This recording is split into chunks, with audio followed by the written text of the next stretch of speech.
a judge in the court. I could be a leader, ruling over a nation, all over the world. I am a woman. I'm a strong woman. I'm intelligent and wise, a beautiful woman. I am a woman. I'm a strong woman. Magnificent. Today's woman. The spirit of women is calling, and the voice of unity must answer to this woman, to this woman.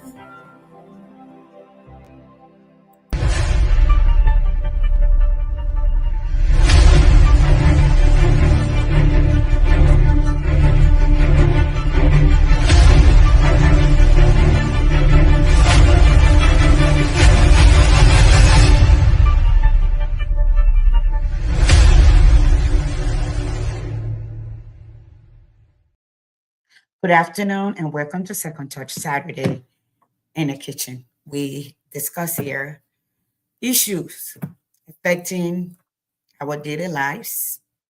So on the table today is the health of our nation, the forward march of our nation, the future of our nation, the children of our nation, the youth of our nation, unemployment, food security, safety, inclusion, all on the table. Okay, so now I'm going to start this conversation this way.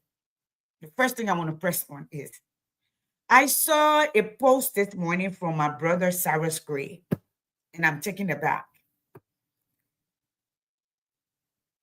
Saying people are asking for arbitrary arrest of Miguel, the Deputy Minister for Youth and Sports. Okay, I'm going to play this a little bit, and then we're going to take this from here. Let me see where am I in this, and then we're going to talk about this. So let me see where we are. Let me pull a few thing here, and then I will come to the president. Okay, I'm going to play this. Here we go. I'm going to share this with all of you. All right. This is a child. You see right here? This says she's 14. Okay. She does not even look like she's 14. Maybe biologically, she might be 14. Chronologically, not biologically, but chronologically, she may be 14. That is her age. But biologically, looking at her physique, she looks like a 9 or 10 years old. Okay. This man, okay, who is entrusted, who's supposed to be a trusted adult, we will call that in the United States, a trusted adult, because he's working with children, youth, and sports. He is like the liaison between the young people, the old people, the international community. Young people have desires, okay, to leave the country in respect to sports, scholarship, or even within a country. This is the man that is supposed to trust to go and talk to. This is the man who's supposed to make all of these things happen. Now, children should be safe around him. On the other hand, kids are not around him. But I heard my brother, and I'm going to read this a little bit, and I'm very disappointed. This is her father. Sarah is a father who have lived in the United States for years. All right? Cyrus, okay, is a father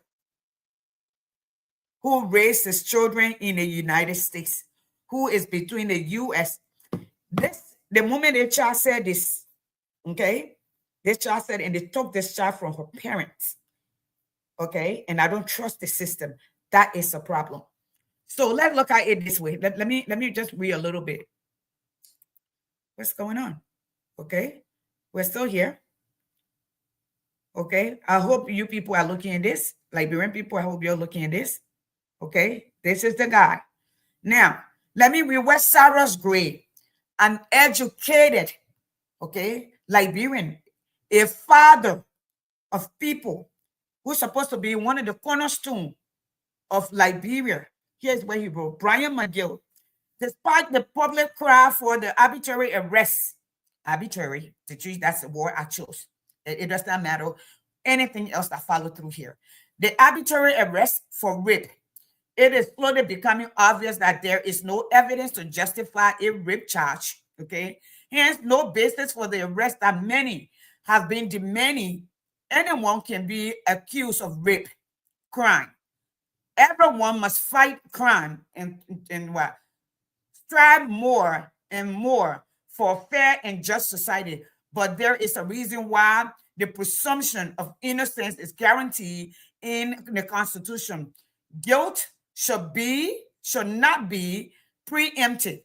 Okay? Now, I wish he had spoken for the rest of the people who have been. Now, let me explain to you here. Let me explain to you here, Cyrus. This child, when she made the accusation, this child was taken to one of the preferred hospitals in Liberia, and it was proven that indeed she was raped. Okay? Not only that, this man went out to the family, okay, to beg them. Why would he be apologizing? Why would he go to the family to beg them if he's innocent? Why did he leave the country? Okay, now he's citing that medical, he sent a note out by his attorney that he's taking out on health leave. He met me. Listen. I don't know, day before yesterday. He came and he saw me and said, "Oh, my man, I can never do that to your daughter. Never, ever. But I want you to forget it. Sorry for what I did." Well, I said, "No. I just want you to know. We should forget about that. I'm sorry for what happened, but it's not me." He sweat and said that because of his position, because of the character, as you accepted. So I said, "No, I cannot accept." You are telling me, you are apologizing to me, also telling me that you are innocent. So what the apology for? Look, there's the new alpha bear.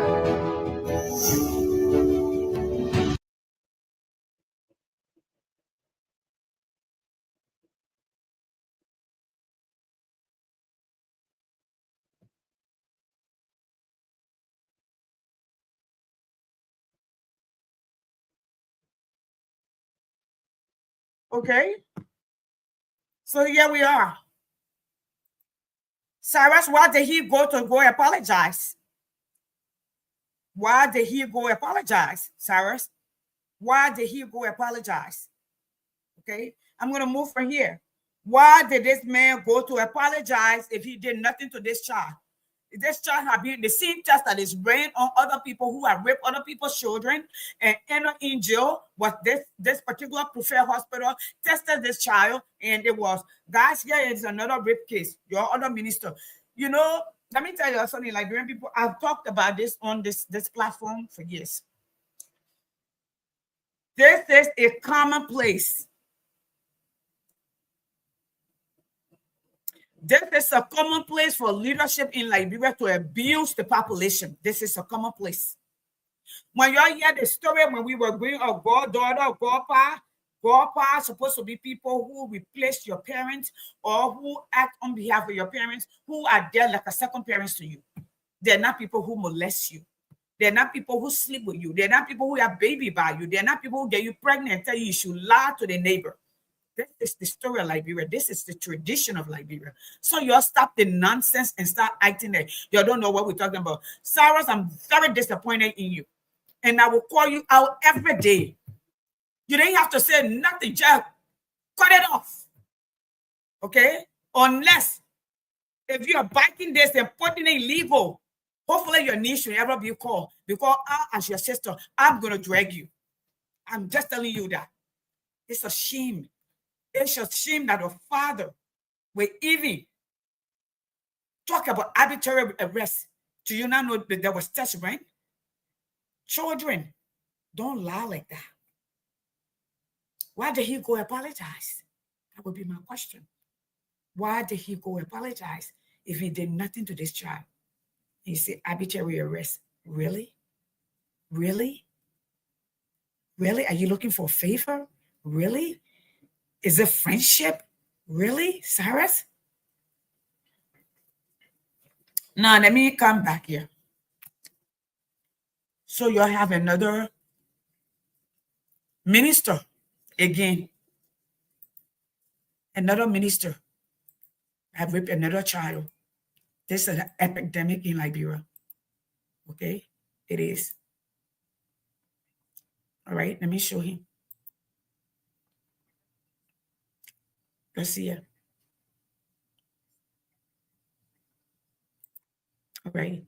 He's on a page. I put him up this morning. Another minister, another child. That's what they've been doing. Preying on people's children. Preying on people's children. This dude right here. And you know what the neighbors are saying? You know, if what's her name? If Terry were alive today, Terry will say, yeah, I told you, Facebook had taken all of our video down. Terry, and then my YouTube, that boy compromised it. And I like he didn't do nothing.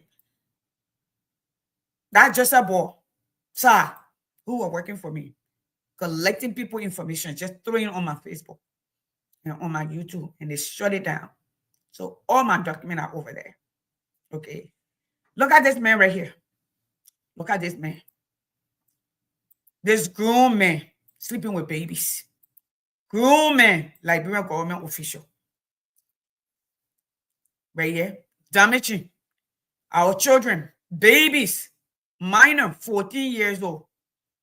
All the women then patrolling Liberia in the street. They don't see them. That him right here. We will make them popular. Here he is. That him there. That him right here. Your minister. Liberia people minister. That him. That him right there. Okay? That the minister right there. So-called minister of agriculture. Sleeping with babies. That what they own in that country. What they own in that country. Right? But I wanted to speak to today. I saw a picture. I'm going to start inviting people to my table. Guys, my schedule is just a lot. I saw a flyer with mostly Liberian in government picture all over it. They say they're having Liberia Diaspora Conference.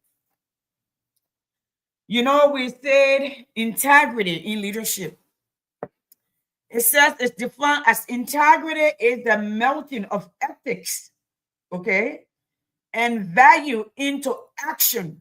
Individuals who display this quality operate with a set of core belief, all right, that inspire admiration and support from others.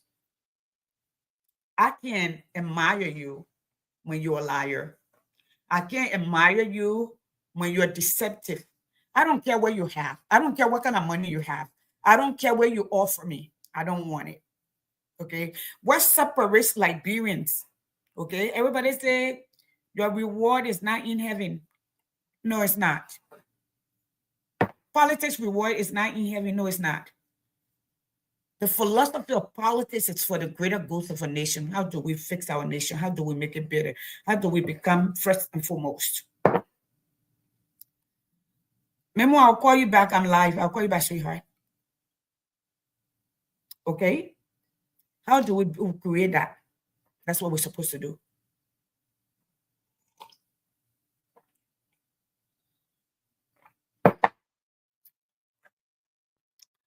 Leaders must have credibility.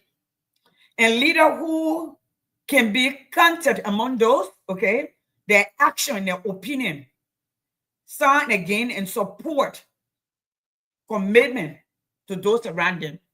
Most of you people who are supporting your Liberian government administration, they're there to get a cut. It's not about the people. It's not about change. It's not about the nation. It's about where you can gather. Look at everybody, cheap, fat. Everybody. That's what it's about. Now, Tyrus, Daniel, you please share. Let me play this. You know, this week in Washington is packed. It's UN week in New York. It's also week of the National Black Caucus. There are a lot of things. I wanted to go. I was invited by the lawmaker, but I didn't want to be in DC. I just didn't want to be. Listen here to Bwaka. This is Omen Bwaka. When Donald Trump was threatening to deport Liberians, there he is. Let me play this. Y'all listen up. You're sitting down conveniently in the state or somewhere enjoying, you think you're enjoying life. I got a message for you. You're gonna kill me. If you don't come by to build a country for yourself, it's your business. You're sitting down conveniently in the state or somewhere enjoying, you think you're enjoying life. I got a message for you. You're gonna kill me. If you don't come by to build a country for yourself, it's your business. You're sitting down. He's supposed to be the one with the idea. He's supposed to be the one with the experiences. He's supposed to be the one that's supposed to drive the engine.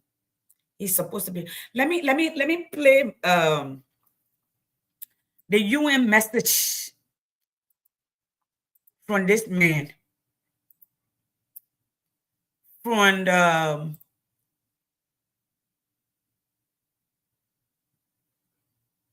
Ghana president. Okay. Let me play his message.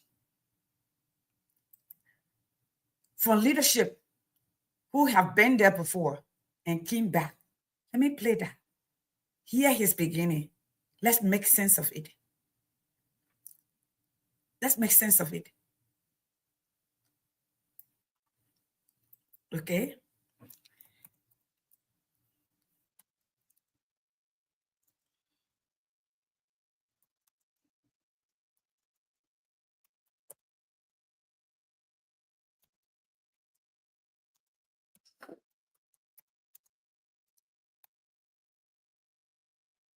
I want you all to listen, Liberian people. I want you all to listen.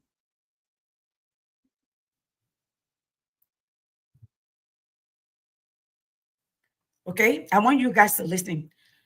Not only did he chronicle history, all right, but he told us what he's done. He was just elected after Joseph Boakai. He just told us what he had done for the nation, how things have changed. Y'all listen now, Liberian people, and keep your, how you call it. Me and my daughter Beverly we ain't get money like that to waste. So, and I love his African attire. Of the United Nations General Assembly, I'd like to speak about Africa's role in the future of this organization. However, it's impossible to do that without first considering the collective role that Africa played in its founding, which was small and relatively insignificant. Of the 51 member states involved in the founding of the United Nations in 1945, only 4 were African: Egypt, Ethiopia, Liberia, and South Africa. It is important to point out that the United Nations came into being in the aftermath of World War II because of the inability of its predecessor, the League of Nations, to avert a large-scale global conflict, which had been its guiding purpose when it was founded in 1920 at the end of the First World War. Out of the 42 founding member states of the League of Nations, only 3 were African: Liberia, the Union of South Africa, and Ethiopia. Egypt was to join later in 1937. Africa's overall participation in the organization's founding was minimal and relatively unimportant. That's because before all the other talks and meetings, representatives from a group of 40 nations gathered in Berlin for a series of discussions that began in 1884 and which led to the partitioning and formal colonization of the African continent, which is also called the Scramble for Africa. It has famously been written that past is prologue. Well, in the past, the majority of the 54 nations that now comprise Africa were never offered a seat at the table where plans for a new world order were being drawn. But, Madam President, as fate would have it, the tables are turning, and Africa's role in the authorship of whatever is yet to come for this world is going to be huge, and it will be consequential. According to this organization's own projections, by the year 2050, more than 25% of the world's population is expected to come from the African continent. Additionally, by 2050, 1/3 of all young people aged between 15 to 24 will be residing on the African continent. So you see, the future of this world is African. Allow me to say this once again a little louder for those of you in the back. The future is African.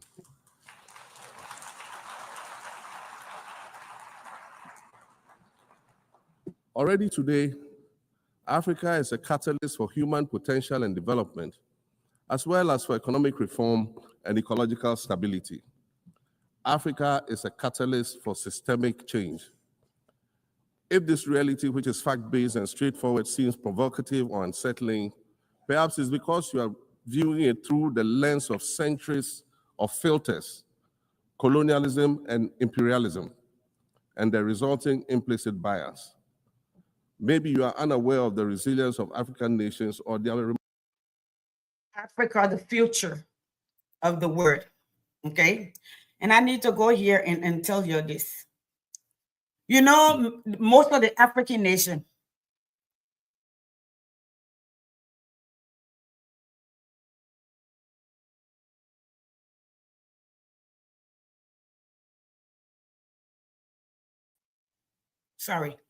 most of the African nations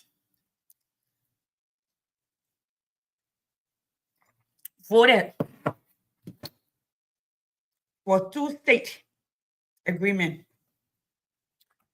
Your president voted the African agenda. I don't know what the African agenda is, and I'm trying to find the African agenda that he's talking about.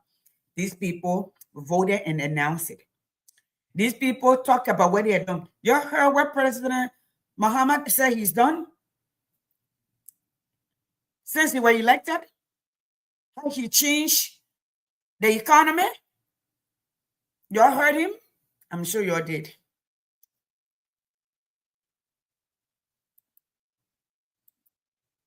I'm sure all of you did. I'm sure you found out what he said. They don't have their change inflation rate.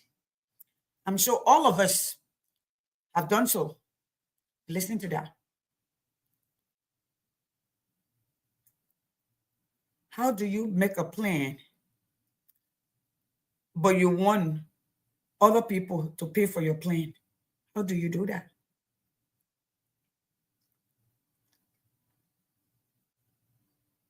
I'm sharing Gasher. I know I came on late, okay, but I will leave.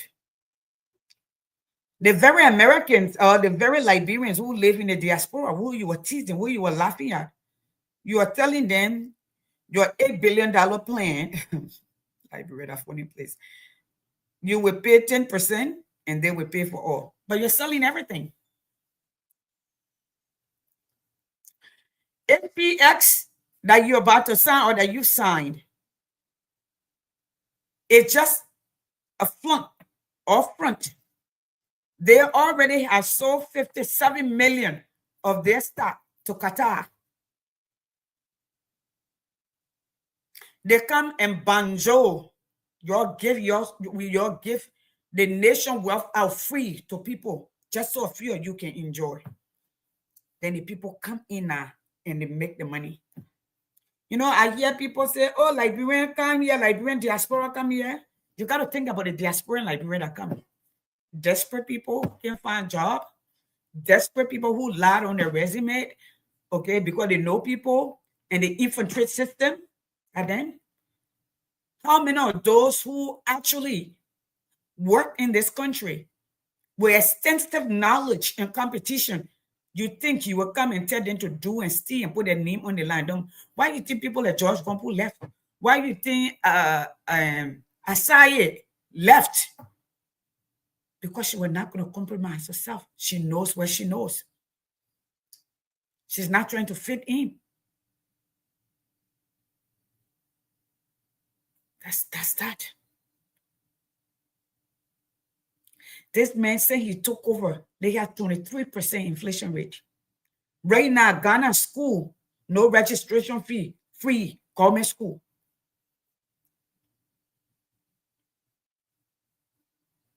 Thomas Bray, hey. Okay.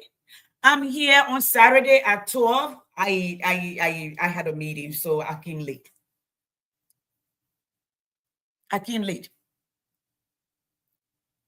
Okay? You are selling our oil black to people. But then you are harassing Liberians who are in business in the name that they didn't pay taxes. But you give tax free. Okay? To foreigners to come to your country. But the Liberians that you're supposed to empower, who will build the nation, who majority of the employers or employees will be Liberians, who majority of the fundings will stay in the country to build the economy, you harass them. You know, I'm kind of surprised at Liberians, some of you, that under and say, I see my brother, Thomas Asumana, came on Musa. Musa stole our tax money.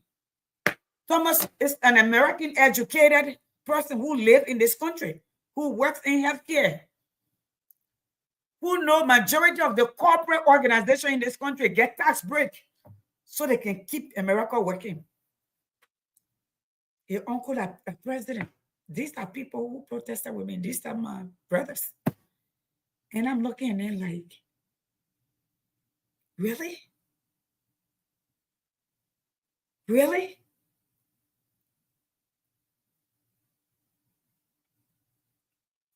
You are complaining about interest rate. You are taking money to pay salary. That's high risk. America not borrowing money to pay salary. They're not.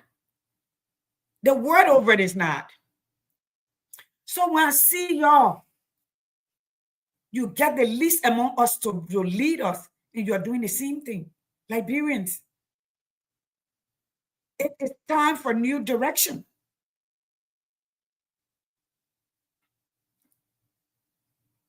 Okay? There is a young man in Liberia that I wrote, and I'm trying to get information from him, that was abused by a teacher, almost bust his eyes. And he's supposed to be graduating this week. He's not graduating. And he's crying on Facebook. I want to hear him. I want to interview him. I want to talk to him. Folks, I'm not going to be long, but I want to say that I'm here on Saturday. Okay. We're in the kitchen having a conversation. Today, I don't have the energy because I've been on media all morning. Okay. I needed to come so we can talk. Y'all can share the video. Okay. There's another new rape in Liberia. But I'm saying to you, Papi Boaka is walking history bicycle. Papi Boaka wanted Donald Trump to deport the people in Liberia. But today, he's in America. The very people that he wanted to deport and talking to them. Talking to the very people that he wanted Donald Trump to deport. Not remembering that the Liberians here are the ones who are holding up The economy in Liberia, $800 million and more. All right? He does not know that. You know a leader. You know a leader when you see one. Look at, for instance, what happened here with Korea. Korea is way younger than Liberia. Koreans were almost enslaved by Japan in the South Pacific, Southeast Asia. Okay. Now, during World War II, they barely could find food to eat. So was China. These people have come, changed their lifestyle, build an economy that South Korea got access to the rest of the world. Passport does not require a visa. But it took hard work. It took knowledge. That's what it took. It took independent mind, not begging mind, to do that. The same money that the war gave to Liberia after their war, and war gave a lot more money to Liberia, that the people decided a few people would get rich with it. They will steal it. They will invest it in other people's country instead of building a nation. That's where we are. That's why we are the way we are. China, after their civil war, after they ousted their king, the emperor, and they fought until the Communist Party won and Mao took over, China suffered. Chinese could barely find food to eat. They were eating grasshopper to survive and beyond.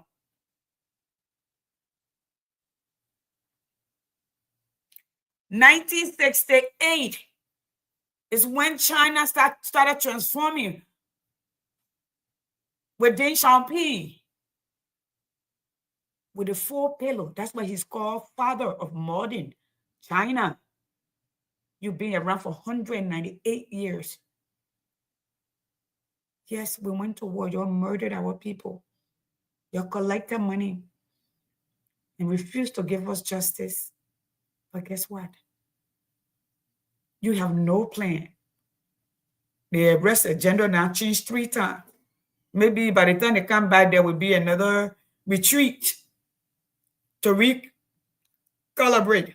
We're more focused on taking people out of position than talent and meritocracy. We're focused on our family, our friends. The country is drug infested. The children are hungry. There's no rule of law. But you're here. You don't inspire me. You're a fraud.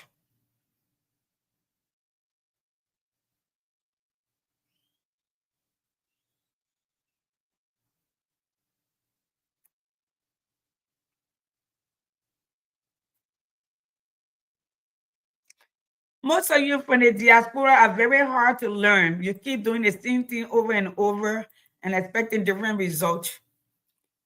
And now, you know what? And most of you in Liberia who live in the trust that you live in the doldrum that you live in, will keep doing the same thing over and over while most of you die young. While the people in power, when they're sick, they can get on the plane, go to Africa, get on the plane, go to China. Joseph Waka been to America 5 times. We'll come here to make sure the check is system. Yes. So yes, you keep electing killers and rogue. You keep electing airheads. You keep electing people based on your tribe and your county and your connections and think you're going anywhere. You will continue to get welfare food. You will continue to get China to give you rice so they can fish it in your water. Japan will give you rice and take billions of dollars out of your water, the marine life. So yes, but guess what? You see me here? My life stays on 24/7. I grew up here. My kids were born here. You keep doing what you're doing. We will also keep doing what we're doing. Just stop coming to beg us here. Okay? Just stop coming to beg us here. That's what we need to do. Now, you can go and change your name and come back. That's for you. Now, let me continue. As I said, I'm going to be here for a few minutes. I've been here for an hour. So I'm going to go ahead and leave. I'm about to cook my food. If you look, my sister just brought me some fish, all the way fresh out of the sea from Florida. I'm ready to cook. Yeah. Yummy, yummy, yummy, yummy, yummy, yummy. Okay? Yes, that's fish. I have a house full of food. All right? So, oh, Canada, what's going on? I got some paper to go right. I'm going to work on it, and then I'm going to come and cook. And I was going to not make GB, but now I'm going to make GB. It was not my idea to make GB, but now I'm about to make GB. That's what I'm going to do. So God have mercy. All right, folks? Wednesday, Saturday, tomorrow we're live. Peter and I to get a guest on the show tomorrow at about 6 p.m. Eastern Standard Time. I'll talk to you all later. Bye-bye. Y'all have a good day. I will finish this with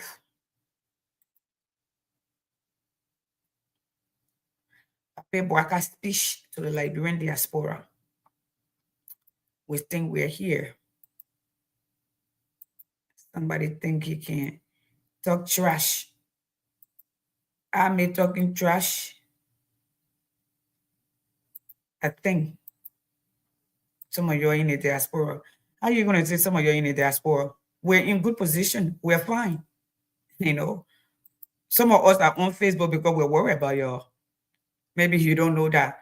Because some of us inbox are filled with people asking us just to eat, to take their children to the hospital, to bury their family. You sitting down conveniently in the state or somewhere enjoying, you think you're enjoying life. To put roof over their house or over their head. If you don't come by to build a country for yourself, it's your business. You're sitting down conveniently in the state or somewhere enjoying, you think you're enjoying life. The only people that don't learn are the one who in there. So you have a good day, guys. Come and write everything. You should pay it yourself. In the nation is the 8th hungriest country in the world. 60% or more live in abject poverty. Over 300,000 struggle on drugs and can't find food to eat. I pity you. In fact, you may be in mental darkness, and that's sad. And I'd like to play my video and end with this video. That's not my video. I have no copyright to this. So I will go ahead and pull this for y'all. I like to play this every now and then. It's about stupidity. When people eat their mind, okay, and they talk trash, when you're in an orbit that you don't even realize that you're in an orbit, that you are struggling, that you are sick, that you live in a cave that you don't even know. Okay? That's Plato analogy of the cave. If anybody on this platform read that Plato, you understand. Plato analogy of the cave, read it. It tells you we have left. And we know what it's like. You don't. So we feel sorry for you. We feel sorry for you. That's why we talk.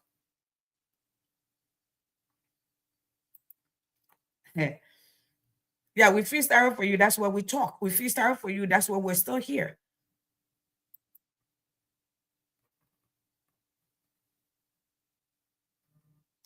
Yes, Liz. Yeah, Lisa. Hi, sweetie. Can I call you right back? You said you're just getting up? Yeah, what you guys talk? School event. Huh? I'm about to go to the school event. Okay, let me call you right back because I'm like, give me 1 minute. Okay. All right, bye.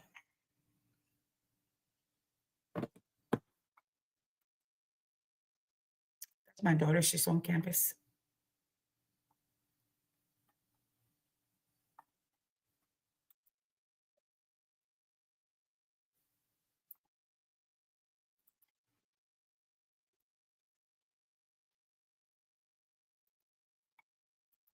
this force cannot be reasoned with, exposed, or even fought directly. It spreads silently, rendering people blind to truth and immune to logic. That force is stupidity. But why did Bonhoeffer see stupidity as a greater threat than evil? Why did he describe it not just as an intellectual failure, but as a moral and social crisis? In this video, I will break down Bonhoeffer's insights, helping you recognize the signs of stupidity in others, and perhaps even in yourself. There you go. Go look at that video. It may be referring to you.